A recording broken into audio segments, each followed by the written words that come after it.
Hello दोस्तों, मैं शुभम गुप्ता स्वागत करता हूँ आप सभी का शुभम गुप्ता क्लासेस पर। कैसे हैं आप सब लोग? मुझे उम्मीद है बहुत अच्छे से अपनी बायोलॉजी को आप लोग पढ़ रहे हैं।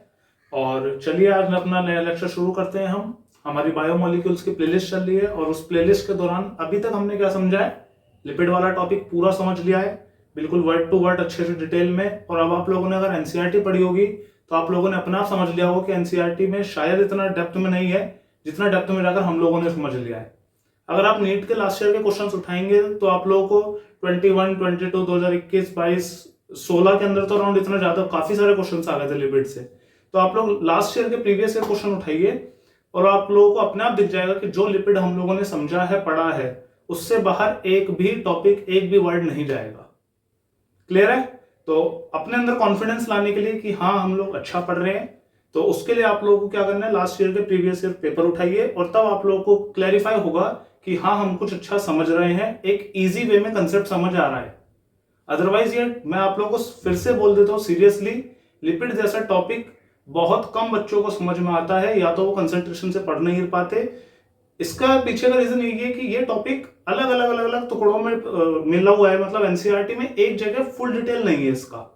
कुछ पार्ट आपको सेल मेम्ब्रेन वाले टॉपिक में मिलता है, कुछ पार्ट आपको बायोमोलिक्यूल्स में मिलता है, कुछ आपको 12th में मिलेगा, तो इस वजह से एक जगह नहीं मिल पाता। ठीक है, तो हम लोगों ने उसको समझने की कोशिश करी। थोड़ा सा मैं लेक्चर से पहले 1 मिनट एक बात बताता हूँ। मेरे पास बहुत सारे कमेंट्स आए कि सर आप जो है बहुत ही ज्यादा मतलब डिटेल में जा रहे हो, हमारे 11th क्लास में तो इतना नहीं है, हम क्यों पढ़ें, हम क्यों समझें इस तरीके से। जो मेरी ऑफलाइन क्लासेस होती हैं उन बच्चों ने भी बोला कि सर आपने अभी से जैसे आपने लेक्चर समझाया तो वो तो आपने बहुत डेप्थ में बना दिया है, लेकिन क्या अभी हमारे को उसकी जरूरत है?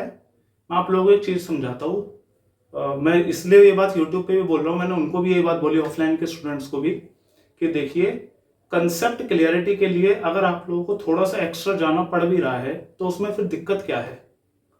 ये अपने माइंड में ये टैग्स लगा लेना कि नहीं मैं तो नीट वाला नहीं हूं, मुझे तो नहीं करना, नहीं मुझे तो बीएससी करनी ही नहीं है, सर मुझे तो बिजनेस करना है, सर मुझे तो वो करना है। एटलीस्ट आप ये सोचिए, मैं सिर्फ बायो की बात नहीं कर रहा, आप कोई सा भी सब्जेक्ट पढ़िए, इवन आप कॉमर्स पढ़िए, साइंस पढ़िए, आर्ट्स पढ़िए, कुछ भी सब्जेक्ट पढ़िए, आप उस सब्जेक्ट के दौरान ये सोचिए कि आप लोग इस सब्जेक्ट को पढ़ रहे हो तो क्या कुछ सीखने को मिल रहा है या नहीं मिल रहा है।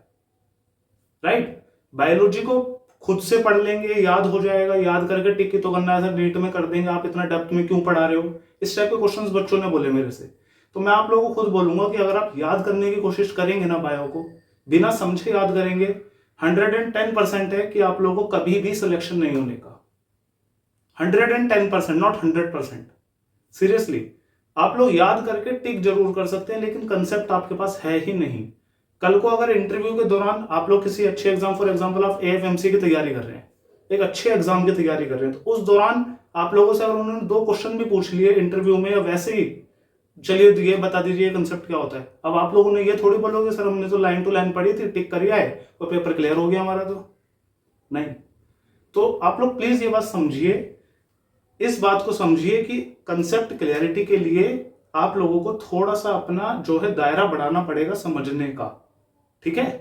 अपने आप को अभी से टैगलाइन मत दीजिए कि सर मैं नीट में नहीं जाना, सर मुझे बिजनेस करना है, सर मुझे वो करना है, सर मुझे वो करना है। इस तरीके से पढ़ेंगे तो आप कोई सा भी सब्जेक्ट नहीं पढ़ पाएंगे, ना फिजिक्स, ना केमिस्ट्री, ना बायो, ना मैथ्स, कुछ भी नहीं पढ़ पाएंगे फिर आप। ठीक है? तो इस वजह से मैंने जो लास्ट लेक्चर बनाया या हमारी प्लेलिस्ट जो भी पढ़ी, अगर आप 12th क्लास की जेनेटिक्स देखेंगे तो वहां भी मैंने डेप्थ में कवर करा है। वो इस वजह से ही करा है कि एटलीस्ट एनसीईआरटी के बिटवीन द लाइंस जाकर हमको एक एक चीज क्लियर हो जाए। मैं मना नहीं कर रहा कि पेपर एनसीईआरटी से आएगा, ठीक है, बट उसके मतलब क्या है, एग्जैक्ट मतलब क्या है, वो तो समझ आए। ठीक है?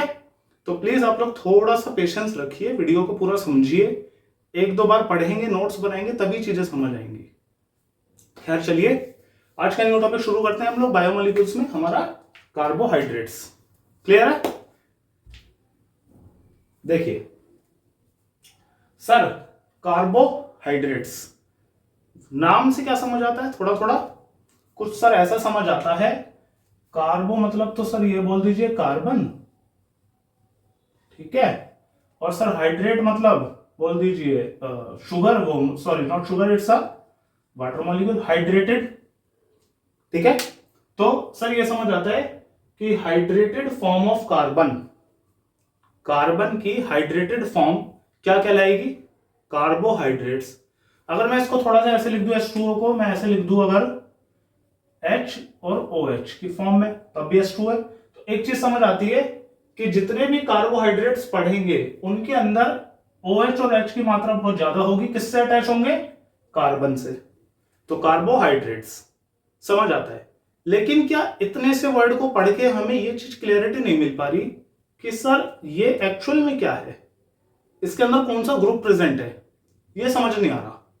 ठीक है, तो अब मैं कार्बोहाइड्रेट के आप लोगों के सामने एक डेफिनेशन लिखता हूं।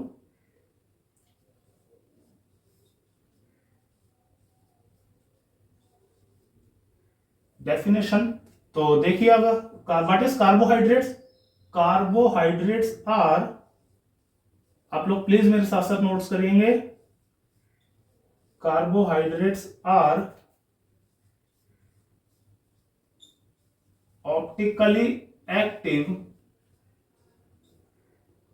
Optically active polyhydroxy, polyhydroxy aldehyde और पॉलीहाइड्रोक्सी कीटोन। ठीक है, these compound are known as carbohydrates. अब बहुत ध्यान से समझिएगा, बहुत सारे वर्ड बता दिए सर आपने। कार्बोहाइड्रेट्स आर, सबसे पहले तो ये ऑप्टिकली एक्टिव क्या होता है भैया, हमें नहीं पता। अगर कोई जिसने केमिस्ट्री पढ़ ली है 11th क्लास में, जीओ से जनरल ऑर्गेनिक केमिस्ट्री पढ़ ली है, उसे तो समझ आ रहा होगा थोड़ा थोड़ा ऑप्टिकली एक्टिव। जो बिल्कुल ही फ्रेशर है उसे शायद नहीं समझ आ रहा होगा, कोई बात नहीं, बात करेंगे। तो ऑप्टिकली एक्टिव। सर दूसरा वर्ड आता है पॉलीहाइड्रोक्सी। इसका मतलब पॉली मतलब बहुत सारे, मैनी, हाइड्रोक्सी मतलब OH ग्रुप। तो इसका मतलब कार्बोहाइड्रेट्स के अंदर हाइड्रोक्सी ग्रुप होगा बहुत ज्यादा मात्रा में, OH बहुत सारा होगा, देखेंगे। पॉलीहाइड्रोक्सी, साथ में क्या होगा? एल्डिहाइड और कीटोन। तो दो ग्रुप मिले मेरे को, कौन कौन से मिले? एल्डिहाइड ग्रुप और कीटोन ग्रुप। इसका मतलब ये समझ आता है कि सर अगर कार्बोहाइड्रेट को पढ़ना है तो दो तरीके के ग्रुप मिले, कौन कौन से? एल्डिहाइड और कीटोन। तो कार्बोहाइड्रेट को समझने के लिए दो अलग अलग तरीके से पढ़ना पड़ेगा। ऐसे कार्बोहाइड्रेट, ऐसे कार्बोहाइड्रेट जिनके पास एल्डिहाइड ग्रुप हो, और एक ऐसे कार्बोहाइड्रेट जिनके पास कीटोन ग्रुप हो। बात समझ आती है? ठीक है, तो इसका मतलब कार्बोहाइड्रेट्स आर ऑप्टिकली एक्टिव। एक वर्ड आया ऑप्टिकली एक्टिव, इसका क्या मतलब हुआ? इसका मतलब सिर्फ इतना सा हुआ, हालांकि अब डिटेल इसका केमिस्ट्री में पढ़ते हैं। क्या मतलब हुआ? ऑप्टिकली एक्टिव का मतलब यह है कि ऐसा कंपाउंड, एक ऐसा कंपाउंड या ऐसा मॉलिक्यूल जो लाइट को रोटेट करने की क्षमता रखता हो,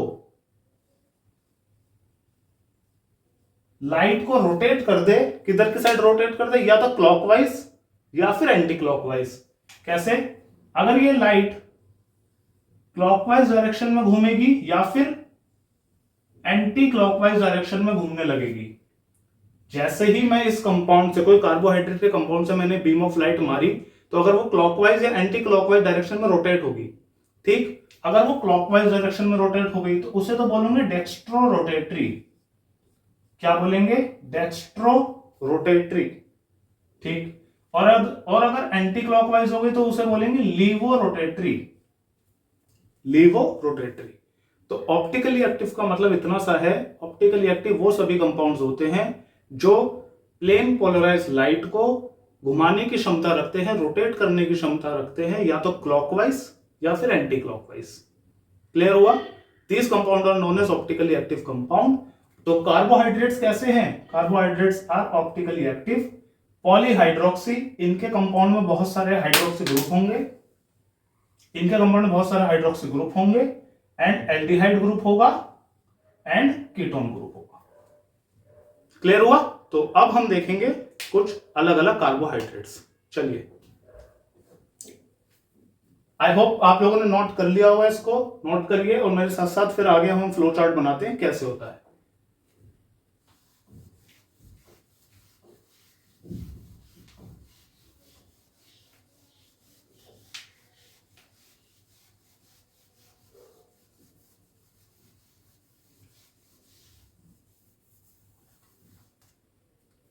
देखिए, अब थोड़ा सा आप लोग ध्यान से सुनिएगा। एक ऐसी कंफ्यूजन, अब इस इस वाले फ्लो चार्ट को थोड़ा ध्यान से समझिएगा, क्योंकि ये कंफ्यूजन बहुत क्रिएट करता है कि सर पॉलीहाइड्रोक्सी का मतलब मोनोसैकेराइड डाइसैकेराइड, मतलब नहीं समझ आता। काफी लोगों को कंफ्यूजन रहती है, समझते हैं। कार्बोहाइड्रेट्स की क्लास को अगर मैंने दो पार्ट में डिवाइड करा तो कुछ इस तरीके से करा। सर एक तो हो गए मेरे पास सिंपल शुगर मॉलिक्यूल्स, और एक हो गए नॉन शुगर मॉलिक्यूल्स। ठीक, एक तो है शुगर मॉलिक्यूल, एक है नॉन शुगर मॉलिक्यूल। ठीक है, शुगर मॉलिक्यूल्स क्यों बोला मैंने इसको, क्योंकि ये कैसे हैं, स्वीट इन टेस्ट, टेस्ट के अंदर कैसे हैं, स्वीट, मीठे हैं। ये कैसे हैं, नॉट स्वीट। ठीक है, शुगर मॉलिक्यूल्स को अगर मैं क्लासिफाई करूं तो मेरे को मिलता है मोनोसैकेराइड,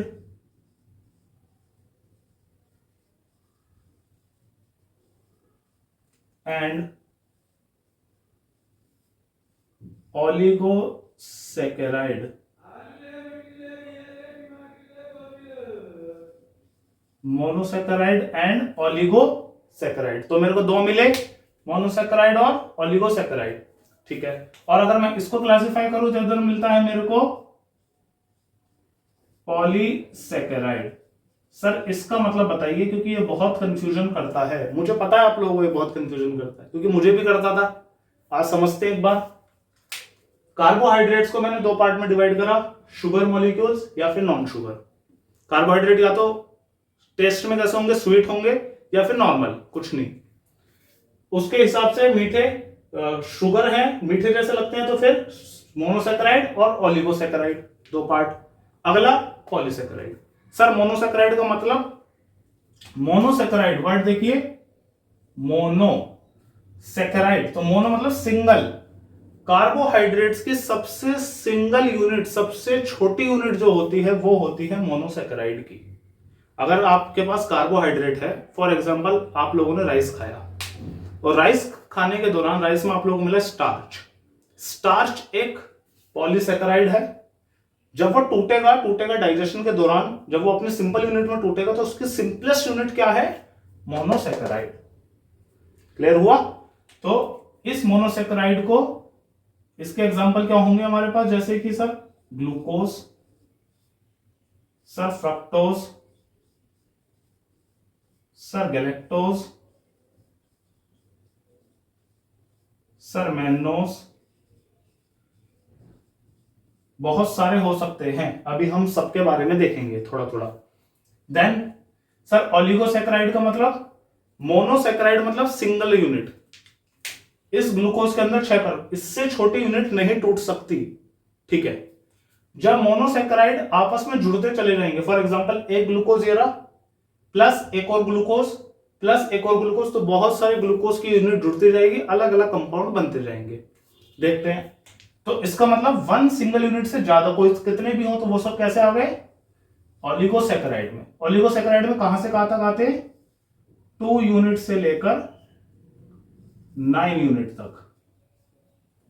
ठीक है, तो इसका अगर मैं क्लासिफिकेशन कर दूं तो सर इसको कहते हैं हम लोग डाइसैकेराइड, ट्राइसैकेराइड, टेट्रा, इसी तरीके से पेंटा, इसी तरीके से चलता रहता है वो, हेक्सा, हेप्टा, ऑक्टा, नियो, कब तक, 9 यूनिट तक। क्लियर है? देन मैंने बोला डाइसैकेराइड, तो डाइसैकेराइड का सिंपल सा मतलब ये है कि सर दो मोनोसैकेराइड की यूनिट आपस में अटैच हैं। कौन कौन सी दो, कोई सी भी दो यूनिट लीजिए। फॉर एग्जांपल मैंने आप लोगों से बोला सुक्रोज, मैंने आप लोगों से बोला लैक्टोज, मैंने बोला माल्टोज। ठीक है, तो सुक्रोज को देखेंगे, लैक्टोज, माल्टोज, तो इनके अंदर दो मोनोसेकेराइड की यूनिट आपस में लिंक्ड हैं, तो इसे मैंने क्या बोला, डाइसेकेराइड। जब दो की जगह तीन यूनिट लिंक्ड होंगे तो क्या बोलूंगा, ट्राइसेकेराइड। तीन से ज्यादा चार, टेट्रासेकेराइड। तो ऐसे करते करते 9 तक मैं क्या बोलूंगा उसको, ओलिगोसेकेराइड। जैसे ही 9 यूनिट से ज्यादा, 9 मोनोसेकेराइड यूनिट से ज्यादा आपस में अटैच हो जाएंगे तो वो किस में आ जाएंगी, सारी की सारी पॉलीसेकेराइड। क्लियर हुआ? तो हम लोगों ने देखा क्लासिफिकेशन, मोनोसेकेराइड में सिंपलेस्ट यूनिट, डाई में दो सिंगल यूनिट आपस में अटैच, ट्राई, टेट्रा, पेंटा, हेक्सा। देन जैसे 9 से ऊपर बढ़ेंगे अपने को मिलेगा पॉलीसेकेराइड, और पॉलीसेकेराइड का एग्जांपल हो सकता है ग्लाइकोजन। आप लोगों ने सुना होगा नाम, बिल्कुल, जो एनिमल बॉडी में या फिर हमारी बॉडी में जो स्टोर होता है ग्लाइकोजन एनर्जी की फॉर्म में। स्टार्च, आप लोगों ने सुना है स्टार्च। आप लोगों ने सुना है सेल्यूलोज, प्लांट्स में पाया जाता है, बिल्कुल। तो ये कुछ किसके एग्जांपल हो गए, पॉलीसेकेराइड के। डन। तो व्हाट इज ग्लाइकोजन, अगर मैं पूछूं आप लोगों से कंसेप्ट के लिए, ग्लाइकोजन क्या है? ग्लाइकोजन के अंदर बहुत सारी मोनोसेकेराइड की यूनिट आपस में अटैच होंगी, वो एक पॉलीसेकेराइड बना देगा। क्लियर हुआ? इस फ्लो चार्ट को बहुत ध्यान से समझ लीजिए। अब हम नेक्स्ट पे चलेंगे और थोड़ा सा एक एक करके सबके बारे में बात करेंगे। सर मोनोसेकेराइड क्या है, डाइसेकेराइड, फिर थोड़ा पॉलीसेकेराइड। इतना शायद कंसेप्ट या डिटेल नहीं लिखा होगा एनसीईआरटी में, लेकिन हम समझेंगे, फिर उसके बाद आप एनसीईआरटी पढ़िए, सब समझ आएगा। छापिए इसको एक बार।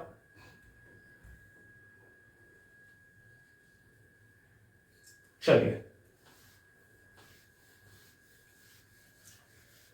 अब हम लोग देखते हैं नेक्स्ट टॉपिक हमारा। हम लोगों ने अभी तक कार्बोहाइड्रेट की डेफिनेशन को समझ लिया। कार्बोहाइड्रेट की डेफिनेशन के बाद कार्बोहाइड्रेट की डेफिनेशन समझे और क्लासिफिकेशन समझ लिया। अब हम देखते हैं कि कार्बोहाइड्रेट्स के अंदर सबसे पहले बात करेंगे मोनोसेकेराइड्स की। और मोनोसेकेराइड्स की एक चार्ट को मैं बनाऊंगा आप लोगों के सामने, मेरे साथ साथ वो चार्ट बनाइए, बहुत हेल्प करेगा आप लोगों को।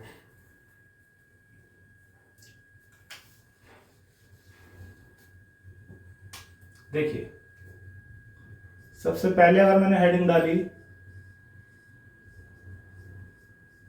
मोनोसेकेराइड, और उस मोनोसेकेराइड के अंदर मैंने सबसे पहले एक फ्लो चार्ट बनाता हूं। सिंपलेस्ट फॉर्म ऑफ मोनोसेकेराइड, सबसे छोटा मोनोसेकेराइड कौन सा हो सकता है? वो हो सकता है आप लोगों के पास 3 कार्बन का, ठीक है, HOH,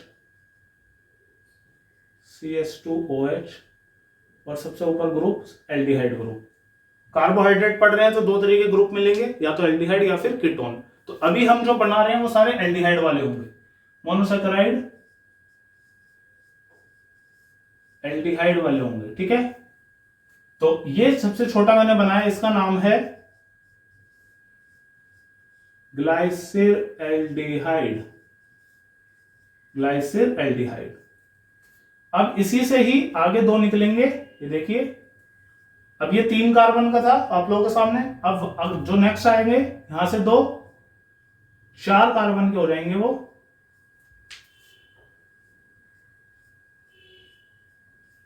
ठीक है, सबसे ऊपर ग्रुप एल्डिहाइड, ये रहा सर एल्डिहाइड ग्रुप।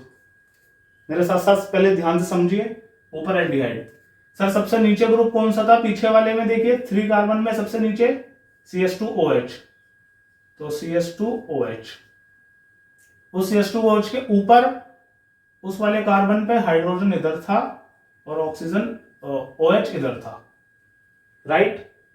उसके बाद ये आया सेकंड कार्बन में। सेकंड कार्बन थोड़ा सा हाईलाइट कर देता हूं और इसको अभी समझाते हैं। एक बार दोबारा इधर आइए, सबसे लास्ट कार्बन पे CH2OH, उसके ऊपर H इधर, OH इधर, ठीक है। सेकंड कार्बन को मैं थोड़ा सा हाईलाइट करता हूं। मैंने सेकंड कार्बन को दो कंडीशन बन सकती हैं, या तो इसका H इधर होगा, OH इधर राइट हैंड साइड होगा, या फिर इसका OH इधर होगा और H राइट हैंड साइड होगा, ठीक है। तो सेकंड कार्बन को मैं अच्छे से हाईलाइट करके बता दिया। सेकंड कार्बन पे दो कंडीशन बनी, या तो हाइड्रोजन लेफ्ट में होगा और OH राइट में होगा। दूसरी कंडीशन OH लेफ्ट की तरफ होगा और H राइट की तरफ होगा। ठीक, इस हिसाब से इनके अलग अलग नाम हो गए। क्या नाम हो गए सर? इस वाले को तो कहते हैं एरिथ्रोज, इस वाले को बोलते हैं एरिथ्रोज, इसको बोलते हैं थ्रियोज। ठीक, इसको बोल दिया थ्रियोज। अब जैसे ऊपर से क्लासिफिकेशन हुआ था बिल्कुल ऐसे ही यहां से क्लासिफिकेशन हो गया।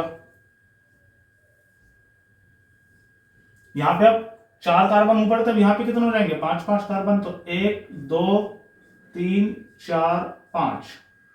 नेक्स्ट इधर 1 2 3 4 5।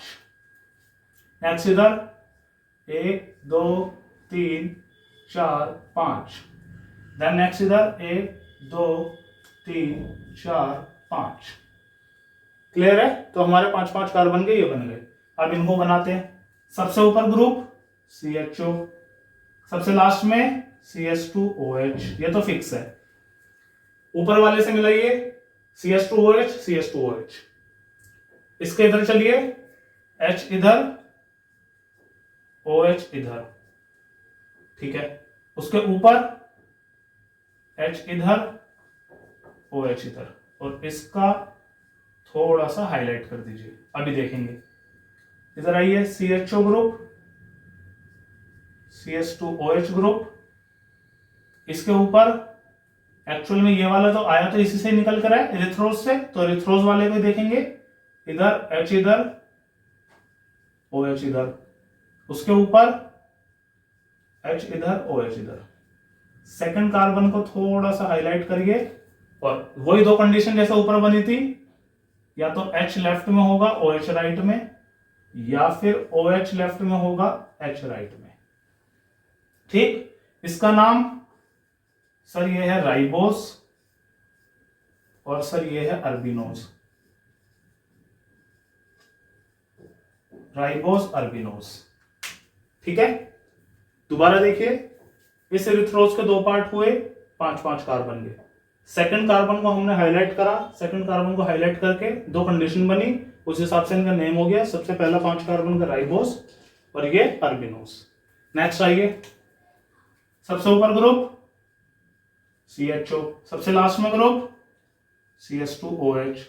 बनाइए, ये कहां से निकले हैं? थ्रियोज से, तो थ्रियोज के CH2OH के ऊपर सर H इधर OH इधर, उसके ऊपर सर OH इधर और H इधर, उसके ऊपर सेकंड कार्बन को मैं थोड़ा हाईलाइट कर दिया। इधर आइए, CHO CH2OH, ठीक, उसके ऊपर H इधर OH इधर, उसके ऊपर OH इधर H इधर। सेकंड कार्बन को हाईलाइट करा, और सेम वही कंडीशन दो बन गई, या तो H इधर होगा OH इधर होगा, या फिर OH इधर होगा H इधर होगा। इसका नाम जाइलोज, और इसका नाम LYXOSE, लाइक्सोस। ठीक, तो ये आप लोगों के सामने पूरी एक टेबल आ गई। अब आप लोग सोच रहे होंगे सर क्या इतना सारा याद करना है? अरे भैया इतना नहीं करना है याद, आप लोग को टेंशन मत लो। स्ट्रक्चर किसी का भी याद मत रखना, ठीक है। स्ट्रक्चर मैं क्लियरली बोल रहा हूं, बिल्कुल याद मत रखना, लेकिन आप लोगों को नाम पता एटलीस्ट होना चाहिए। अगर वो एग्जाम्पल में पूछ ले, किसी भी MCQ में पूछ ले, या आपके नॉर्मल 11th क्लास में अगर आप लोग हैं तो वो क्वेश्चन पूछ सकता है कि 3 कार्बन वाला कोई मोनोसैकेराइड बताओ, आप लोग तुरंत बताओगे ग्लाइसरल्डिहाइड। 4 कार्बन वाला कोई मोनोसैकेराइड बताओ जिसमें एल्डिहाइड ग्रुप हो। 2 होते हैं सर, एरिथ्रोज और थ्रियोज, ऐसे पूछेगा वो क्वेश्चन। 5 कार्बन वाला एग्जांपल बताओ कोई मोनोसैकेराइड का, कोई सा भी बता देना, राइबोस, अरबिनोज, जाइलोस, जाइलोस, कोई सा भी जो याद रह जाए, ठीक है। इस तरीके से वो क्वेश्चन को पूछेगा। अब इनमें से इंपॉर्टेंट कौन कौन से हैं हमारे? ग्लाइसरल्डिहाइड, इसका नाम कहां सुनोगे आप लोग सुनोगे इसका नाम जब ग्लाइकोलाइसिस वाला टॉपिक पढ़ोगे, रेस्पिरेशन इन प्लांट्स, उस वाली साइकिल को उठा के देखोगे, वहां आपको दिखेगा ग्लाइसरल्डिहाइड, वो मॉलिक्यूल। तो वो एक शुगर मॉलिक्यूल है, एक्चुअल में मोनोसैकेराइड मॉलिक्यूल है वो, ये देखोगे आप लोग राइबोस, ये तो सुनते ही हो, deoxy ribo nucleic acid, DNA, RNA. तो डीएनए आरएनए किससे बने? इसी राइबोस के पेंटोस शुगर से तो होते हैं वो, ठीक है, देखेंगे जब न्यूक्लिक एसिड वाला टॉपिक पढ़ेंगे। तो कुछ इसमें से इंपॉर्टेंट है जो मैंने आप लोगों को बता दिया। नेक्स्ट अगर हम लोग देखें तो इसी का ही क्लासिफिकेशन आगे बढ़ जाएगा। यहां से राइबोस से 2 निकलेंगे 6 कार्बन, अरबिनोस से 2 निकलेंगे ब्रांच 6 कार्बन की, इसी तरीके से यहां से, इसी तरीके से यहां से। तो सारी याद ना करके 6 कार्बन वाले कौन कौन से इंपॉर्टेंट हैं मैं वो स्ट्रक्चर आप लोगों के सामने बनाता हूं, ठीक है। इतना एक बार ये नोट डाउन करिए।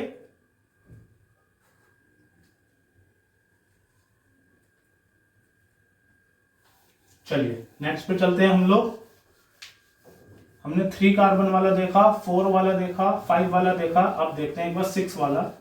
6 वाले में भी कुछ इंपॉर्टेंट स्ट्रक्चर, सारे नहीं, एक 6 वाला जो आप लोग सबको पता है, बोल दो फटाफट, कौन सा मोनोसेकेराइड? ग्लूकोज। तो ग्लूकोज का स्ट्रक्चर 6 कार्बन का, 1 2 3 4 5 6, सबसे ऊपर एल्डिहाइड, सबसे नीचे CH2OH। इसके 3rd कार्बन को हाईलाइट करिए, और इसके 3rd कार्बन पे OH होता है लेफ्ट में, H होता है राइट में, बाकी सब कुछ as it is normal.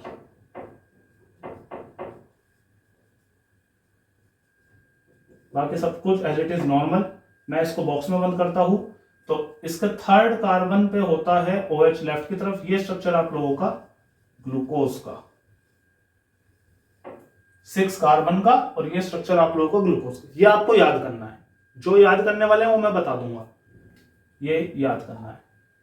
Next sir और कोई है 6 कार्बन का मोनोसेकेराइड? हाँ जी बिल्कुल है, 1 2 3 4 5 6, सबसे ऊपर CHO, सबसे लास्ट में CH2OH।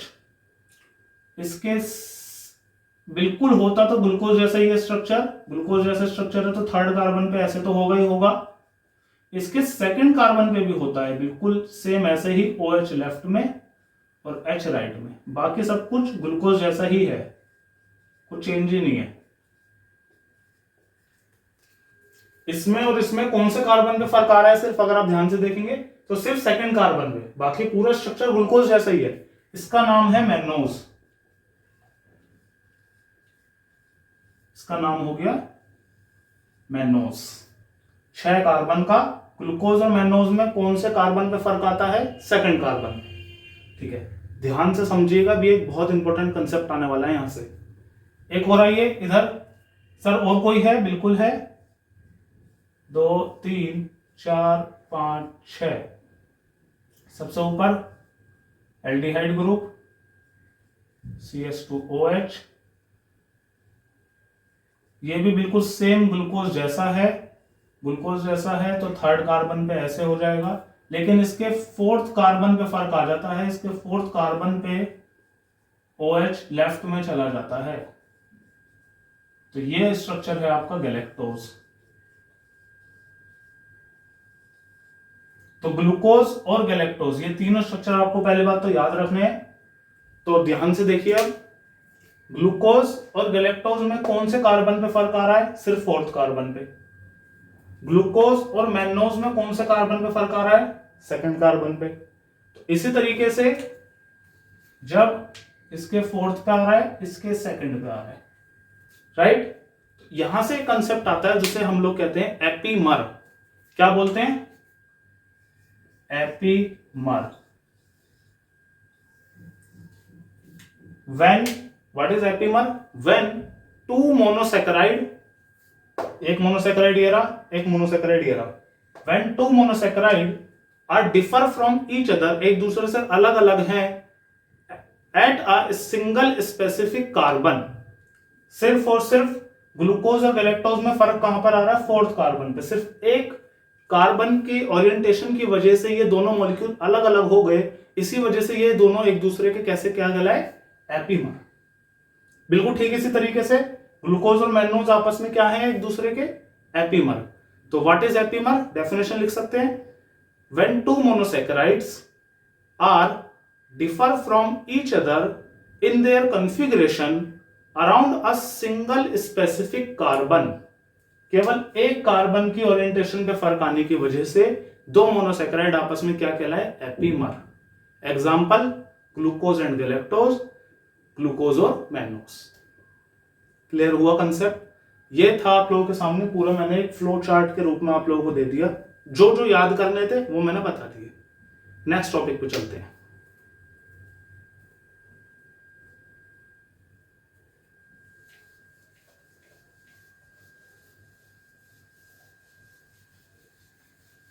नेक्स्ट टॉपिक हमारे पास आता है, इसके अंदर हमने मोनोसेकेराइड एल्डिहाइड वाले देख लिए।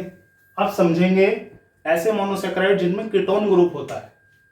ऐसे मोनोसेकेराइड जिनमें कीटोन ग्रुप होता है, तो हेडिंग डालेंगे आप लोग, मोनोसेकेराइड्स हैविंग कीटोन ग्रुप। ठीक है, कौन कौन से हैं सर? उधर 3 कार्बन का था, यहां पे एक 3 कार्बन का होगा, ये CH2OH और ये CH2OH। इसे बोलते हैं डाइहाइड्रोक्सी एसीटोन। क्या बोलते हैं? Dihydroxy acetone. तो 3 कार्बन का कीटोन वाला मोनोसेकेराइड क्या कहलाता है? Dihydroxy acetone. इसी तरीके से 5 कार्बन वाला एक होगा, 2 3 4 5 कीटोन ग्रुप, ये रहा। सबसे ऊपर CH2OH, सबसे नीचे CH2OH, और इधर फिर बिल्कुल सेम वैसे ही HOH HOH। ये 5 कार्बन का हमने पीछे एक देखा था राइबोस, तो यहां पे उसका नाम क्या हो जाएगा? राइबुलोज। क्या हो जाएगा? राइबुलोज। इसका स्ट्रक्चर याद रखना आप लोगों को। सर नेक्स्ट एक और होता है हमारे पास 6 कार्बन का, 4 5 6 कार्बन का कीटोन ग्रुप लगाइए। सबसे ऊपर CH2OH, इधर CH2OH, और इसके थर्ड कार्बन पे OH इधर H इधर, बाकी सब कुछ बिल्कुल सेम। कुछ याद आ रहा होगा आप लोगों को? इसके थर्ड कार्बन पे अगर आप लोग ध्यान दें, यहां भी OH इधर है H इधर है, और हमने इसी तरीके से ग्लूकोज में देखा था। तो दोनों में फर्क क्या है? ये किसका स्ट्रक्चर है? ये है फ्रक्टोज का। तो ग्लूकोज और फ्रक्टोज में स्ट्रक्चर बिल्कुल सेम है, फर्क किस चीज का है? फंक्शनल ग्रुप का। ग्लूकोज में एल्डिहाइड ग्रुप है, फ्रक्टोज में कीटोन ग्रुप है। तो ये हो गया आप लोगों के सामने फ्रक्टोज।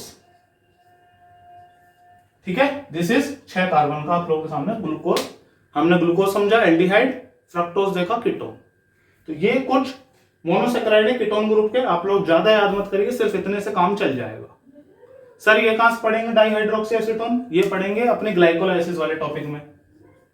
ठीक, राइबुलोज वहां टॉपिक आएगा, इंपॉर्टेंट है। इसी तरीके से फ्रक्टोज देखेंगे। क्लियर? चलिए नेक्स्ट टॉपिक पे चलते हैं। नेक्स्ट आप लोग हेडिंग डालेंगे structure of glucose. Next heading डालेंगे आप लोग structure of glucose. Structure of glucose, इसको ध्यान से समझेंगे। देखिए मेरे पास ग्लूकोज का स्ट्रक्चर 6 कार्बन का होता है, हमको पता है 6 कार्बन का। सबसे ऊपर एल्डिहाइड ग्रुप, थर्ड कार्बन पे सर OH इधर लगा दो, H इधर लगा दो, बाकी सब कुछ नॉर्मल है।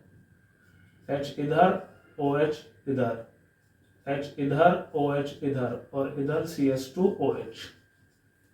ये हो गया आप लोगों के सामने एक ग्लूकोज का स्ट्रक्चर। ये लीनियर स्ट्रक्चर है, ग्लूकोज का कहीं भी लीनियर स्ट्रक्चर नहीं होता। ग्लूकोज एक रिंग में प्रेजेंट होता है। रिंग कैसा सर? इसके फर्स्ट कार्बन और इसके 5th कार्बन के बीच में एक रिंग जैसा स्ट्रक्चर बनता है। इसका फर्स्ट कार्बन और 5th कार्बन आपस में कुछ ऐसे करके अटैच हो जाते हैं। देखते हैं इसको, अगर मैं रिंग की फॉर्म में बनाऊं, ये कुछ ऐसा बन जाता है।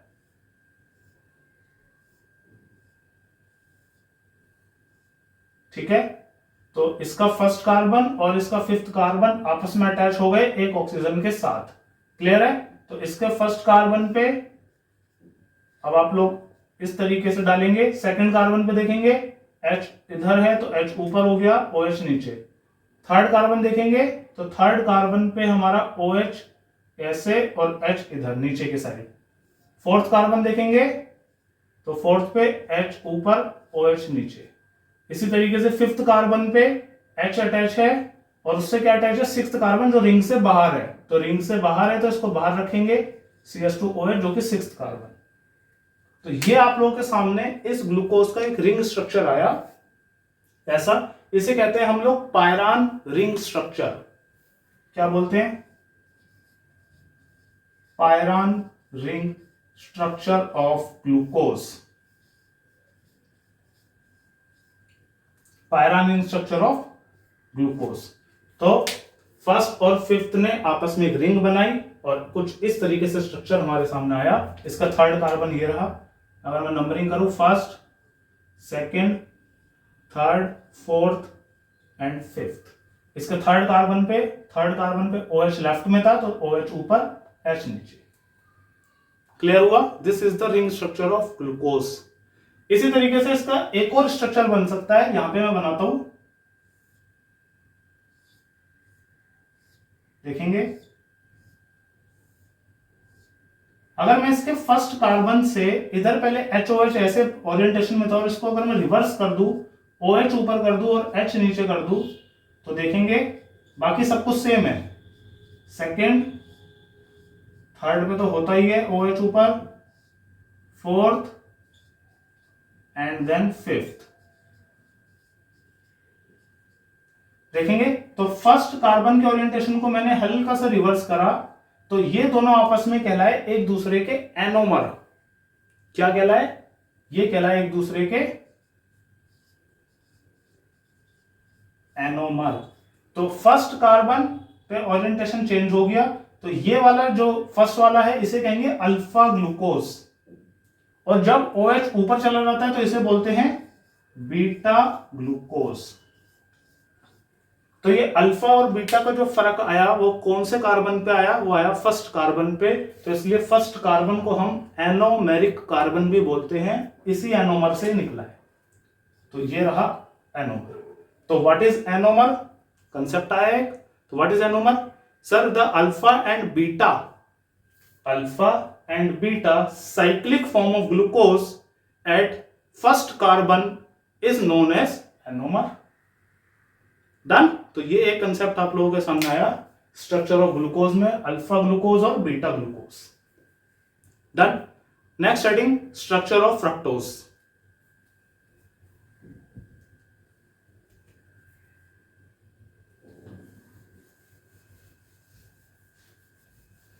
देखिए, स्ट्रक्चर ऑफ फ्रक्टोज।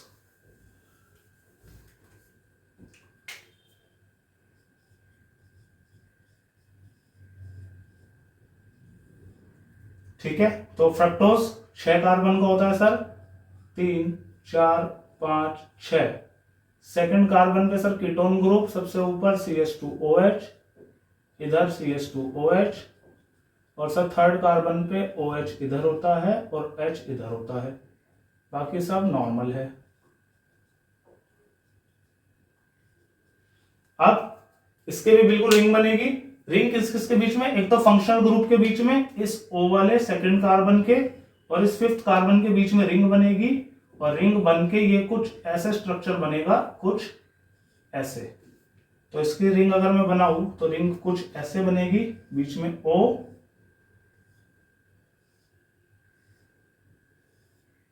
ये देखिए। क्लियर? इसका सेकंड कार्बन और फिफ्थ कार्बन, सेकंड और फिफ्थ के बीच में बॉन्ड बना O, ये रहा। सेकंड कार्बन से कौन अटैच है? इसके सेकंड कार्बन से अटैच है फर्स्ट कार्बन जो कि CH2OH, और यहीं पे ही OH। सेकंड कार्बन हो गया। देन थर्ड कार्बन ये रहा, और थर्ड कार्बन पे OH ऊपर की साइड है और H नीचे की साइड है। फोर्थ कार्बन पे H ऊपर, OH नीचे। 5th कार्बन पे 6th कार्बन अटैच हो गया और इधर आपका लोगों का हो गया क्या, H। डन। तो ये आप लोगों के सामने एक स्ट्रक्चर आ गया किसका, फ्रक्टोज का। 2nd और 5th के बीच में ring structure, 1st carbon ring से बाहर, 6th कार्बन रिंग से बाहर, बाकी सब ऐसे। इसी का ही अल्फा बीटा फॉर्म कैसे होगा सर, इसी का एक और रिंग स्ट्रक्चर होगा, ये देखिए 2nd कार्बन ये रहा। इस 2nd कार्बन की ओरिएंटेशन को रिवर्स कर दो, अब OH ऊपर कर दो और CH2OH नीचे कर दो, बाकी सब सेम रहेंगे। तो 3rd पे OH, 4th पे HOH, 5th पे CH2OH और इधर H, ये हो गया 6th। ठीक, तो हमने फर्स्ट देखिए इधर इस वाले कार्बन के 2nd वाले की ओरिएंटेशन को चेंज कर दिया, तो ये हो गया अल्फा फ्रक्टोज और ये हो गया बीटा फ्रक्टोज। सर इसकी रिंग को क्या बोलते हैं, इसकी रिंग को बोलते हैं फ्यूरान रिंग स्ट्रक्चर। पीछे वाले में पायरान था, इस वाले में फ्यूरान रिंग स्ट्रक्चर। क्लियर हुआ। तो यहां भी हमारे एक दूसरे के एनोमर अल्फा और बीटा फॉर्म बन गई, इस वाले से हल्का से रिवर्स करें बीटा और नॉर्मल तो alpha. This is the structure of fructose. Clear है। चलिए एक लास्ट स्ट्रक्चर बनाते हैं, एक और बनाइए, स्ट्रक्चर ऑफ गैलेक्टोज।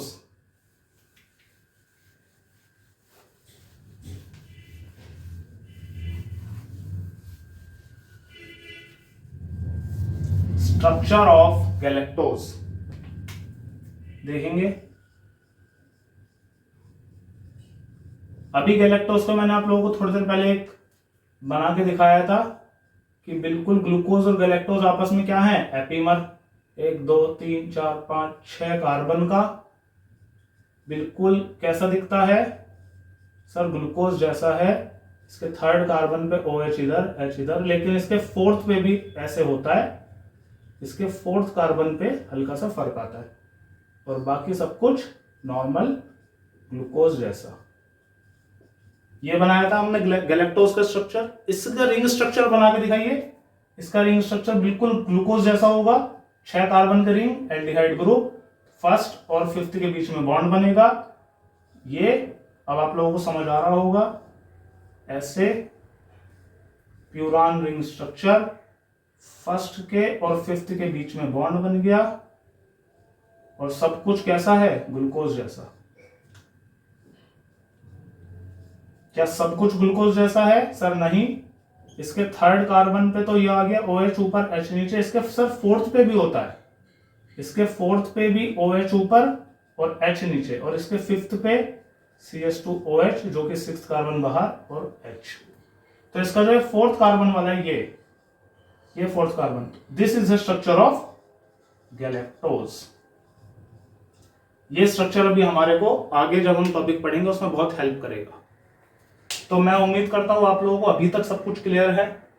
हमने आज की क्लास में क्या समझा, कार्बोहाइड्रेट की डेफिनेशन, कार्बोहाइड्रेट का मतलब, कार्बोहाइड्रेट का पूरा क्लासिफिकेशन और उसके बाद बहुत इंपॉर्टेंट स्ट्रक्चर।